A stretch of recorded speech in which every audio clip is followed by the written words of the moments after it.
तो हेलो दोस्तों, कैसे हैं आप लोग। आई होप कि आप सभी बहुत ही अच्छे होंगे। तो आज की इस क्लास में हम लोग पढ़ेंगे स्वर और स्वर के वर्गीकरण के बारे में। तो आइए पढ़ते हैं हम स्वर के बारे में। सबसे पहले हम बात करेंगे कि स्वर क्या होता है। स्वर जिसको हम इंग्लिश में वावेल बोलते हैं। और स्वर देखिए, स्वर क्या होता है। स्वर जो होता है इसका स्वतंत्र उच्चारण होता है। स्वर का उच्चारण जो होता है वो स्वतंत्र होता है। हिंदी में अगर स्वर की संख्या की बात करें तो वो 11 होता है। यहाँ पे ये हिंदी में स्वर की संख्या की बात जो करें तो 11 होता है। वहीं पे अगर हम स्वर का वर्गीकरण के अगर हम बारे में बात करें तो स्वर का वर्गीकरण हम कई प्रकार से करते हैं। तो यहाँ पे हम लिखे हैं पहला जो है वो है व्युत्पत्ति रचना के आधार पर। दूसरा जो है वो है मात्रा के आधार पर। तीसरा है जीव के भाग के आधार पर वर्गीकरण। चौथा जो है वो है मुख द्वार के आधार पर वर्गीकरण। पांचवा ओठों के आकृति के आधार पर स्वर का वर्गीकरण। और छठा जो है वो है उच्चारण स्थान के आधार पर वर्गीकरण। और सातवां जो है वो है वायु से निकलने वाले जो स्वर होते हैं उसका हम उच्चारण स्थान ये उच्चारण स्थान है।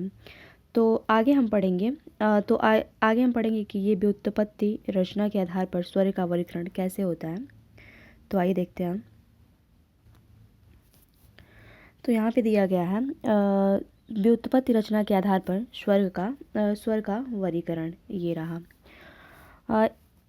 अगर व्युत्पत्ति रचना के आधार पर स्वर का वर्गीकरण किए हैं तो इसमें पहला जो है वो मूल स्वर है और दूसरा जो है वो संधि स्वर है। मूल स्वर जो होता है वो बिना किसी स्वर के मेल से बने होते हैं। इसमें केवल एक ही स्वर होता है, कोई दूसरा अन्य स्वर नहीं होता है। जैसे यहाँ पे देख सकते हैं लोग, चार है अ, ई, उ और री। इसे बिना किसी स्वर की सहायता से ये बोले जाने वाले स्वर हैं। इसमें कोई अन्य स्वर नहीं होता है, ये अकेले के स्वर होते हैं। इसे ये मूल स्वर होता है। इसकी संख्या की बात करें तो इसकी संख्या जो होती है वो 4 होती है। वहीं पे अगर संधि स्वर की बात करें तो संधि स्वर का जो होता है वो स्वरों की मेल से इस स्वर का ये स्वर बनते हैं। अगर इसकी संख्या की बात करें तो इसकी संख्या जो है वो 7 होती है। संधि स्वर को हम 2 भागों में बांट के पढ़ते हैं। पहला जो है वो है दीर्घ स्वर और दूसरा जो है वो है संयुक्त स्वर। दीर्घ स्वर की बात करें तो दीर्घ स्वर में हो जाएगा, इसमें 2 मात्राएं होती हैं, अ प्लस अ मिलके आ, फिर ई प्लस ई मिलके ई, और उ प्लस उ मिलके उ, यानी कि जिसे हम लोग जिसे बड़ा उ बोला जाता है, यानी कि उ। वहीं पे अगर संयुक्त संधि स्वर की बात करें तो अ या आ प्लस ई मिलके ए बनाता है। फिर अ या आ लिया जाए प्लस ए को अगर जोड़ लिया जाए तो वहाँ पे ए होता है। अ प्लस आ वहीं पे प्लस उ या बड़ा उ को दीर्घ यू को अगर लेके हम बात करें तो यहाँ पे ओ हो जाता है। फिर अ आ प्लस ओ को जोड़ेंगे हम तो अ हो जाता है। ये इसको हम संधि में भी पढ़ेंगे।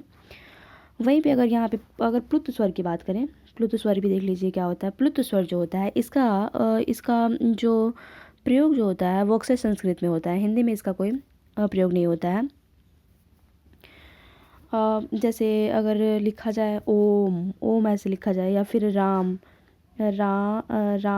ऐसे करके लिखा जाए तो यहाँ पे हो जाएगा ये राम। आगे देखते हैं हम। आगे जो है यहाँ पे मात्रा के आधार पर स्वर का वर्गीकरण। तो मात्रा के आधार पर भी इसे हम 2 प्रकार से बांटे हैं। पहला जो है वो लघु स्वर को हम ह्रस्व स्वर बोलते हैं और इसे हम एक मात्रिक स्वर भी बोलते हैं। और दूसरा जो है वो है दीर्घ स्वर, इसे हम गुरु स्वर भी बोलते हैं या द्विमात्रिक स्वर भी इसे हम बोलते हैं। तो आइए देखते हैं कि लघु स्वर, ह्रस्व स्वर और एक मात्रिक स्वर किसे कहते हैं। एक मात्रिक स्वर जैसे अ हो गया, इसमें केवल एक स्वर है तो इसे हम अमात्रिक स्वर कहेंगे। ई हो गया, इसमें कोई अन्य स्वर नहीं है। ई, इसे छोटा छोटा ई, लघु ई मतलब लघु स्वर है ये। फिर यहाँ पे ऊ हो गया, फिर री हो गया, इसमें कोई अन्य स्वर नहीं है। वहीं अगर आ की बात दीर्घ स्वर की बात करें या द्विमात्रिक स्वर की बात करें तो इसमें दो स्वर मिलके कोई एक स्वर मतलब दीर्घ स्वर बनाएगा। जैसे वहाँ पे और अ मिलके आ बना है। फिर यहाँ पे दीर्घ ई, दीर्घ ऊ, ए ओ और औ, ये हमारा द्विमात्रिक स्वर है या दीर्घ स्वर भी कहते हैं इसे। यहाँ पे दो मात्रा के बराबर उच्चारण काल होता है। आगे देखें तो अगर स्वर का वर्गीकरण हम जीभ के आधार पर देखेंगे। जीभ के आधार पर भी स्वर का वर्गीकरण होता है, जिसमें हम अग्र स्वर, मध्य स्वर और पश्च स्वर। अग्र स्वर जैसे देखिए ई, ए। यहाँ पे अगर आप लोग उच्चारण करके देखेंगे तो ई और ए का उच्चारण जो है वो आगे मतलब जीभ के अगले पार्ट से, आगे के हिस्से से इसका उच्चारण हो रहा है। अगर मध्य स्वर की बात करें तो मध्य स्वर जो हो गया वो जीभ के मध्यम भाग से, यानी कि ये हो जाएगा अ। पश्च स्वर की बात करें तो अ, ऊ, री, ओ और औ, ये हमारे जीभ के पिछले हिस्से से निकलते हैं। ये जब आप लोग बोलेंगे तभी मतलब खुद से ये करने पे पता चलता है। और अगला जो है वो है मुख द्वार के आधार पर वो स्वर का वर्गीकरण।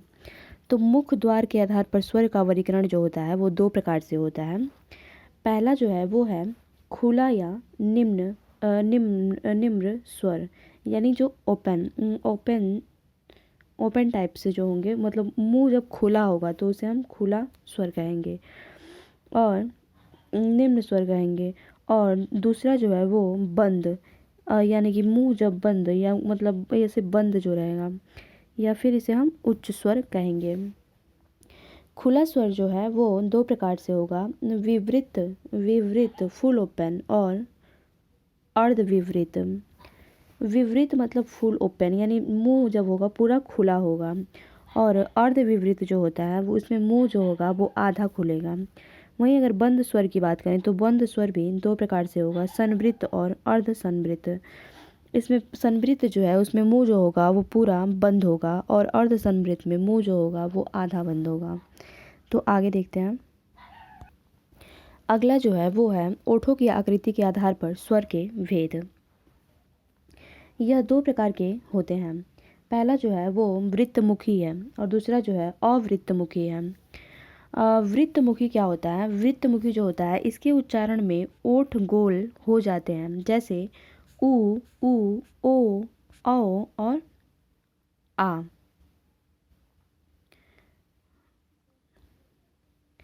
और अवृत्तमुखी जो है इसके उच्चारण में ओठ जो होते हैं वो गोल नहीं होते हैं, जैसे ओ, आ, ई, ए।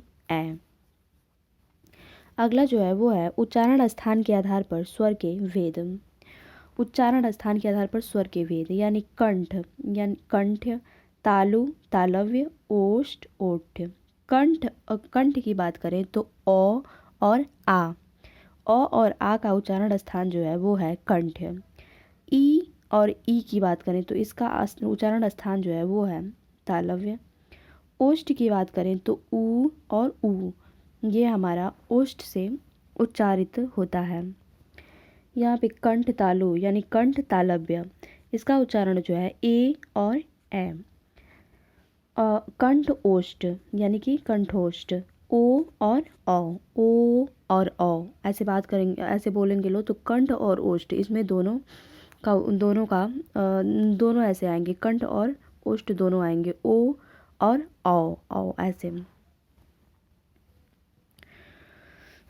ये जो हैं ये दो उच्चारण स्थान से बोले जाने वाले स्वर हैं, ए ओ औ। अगला जो है वो है वायु के निकलने के स्थान पर बोले जाने वाले स्वर। मतलब वायु, जैसे हम बोलते हैं तो मुंह से आवाज़ निकलता है, हवा निकलता है, तो उसके आधार पर हम स्वर का वर्गीकरण देखेंगे। पहला जो है वो है निर्नुनासिक या मौखिक स्वर।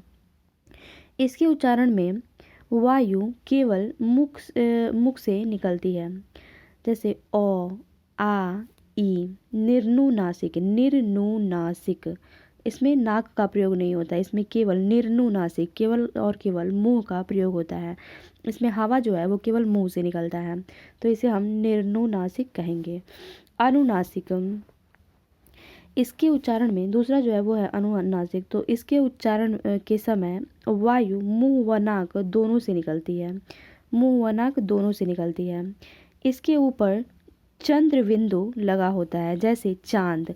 अगर ऐसे आप लोग चांद को बोलेंगे, लो चांद, तो इसका उच्चारण स्थान, इसका उच्चारण स्थान के समय मुंह से वायु जो निकल रही है वो नाक और मुंह दोनों से निकल रही है, इसे चांद। आगे जो है वो है अनुस्वार। देखेंगे अनुस्वर क्या होता है। अनुस्वर होता है, अनुस्वर, यहाँ पे अनुस्वर हो जाएगा। इसके उच्चारण स्थान में वायु केवल नाक से निकलती है। अनुस्वर जो होता है इसमें वायु जो होता है वो केवल नाक से निकलता है। फॉर एग्जाम्पल अंग, अंग। सभी स्वर जो होते हैं वो सघोष होते हैं। स्वर, जितने भी स्वर होते हैं वो क्या होते हैं, सघोष होते हैं। विसर्ग की बात करें, विसर्ग, विसर्ग को हम ह की भांति बोलते हैं, आह। यहाँ जैसे यहाँ पे बोल दो आह, आह जो है उसे हम विसर्ग बोलते हैं। इसका उच्चारण स्थान जो होता है वो कंठ होता है। विसर्ग आह का उच्चारण स्थान क्या होता है, कंठ होता है।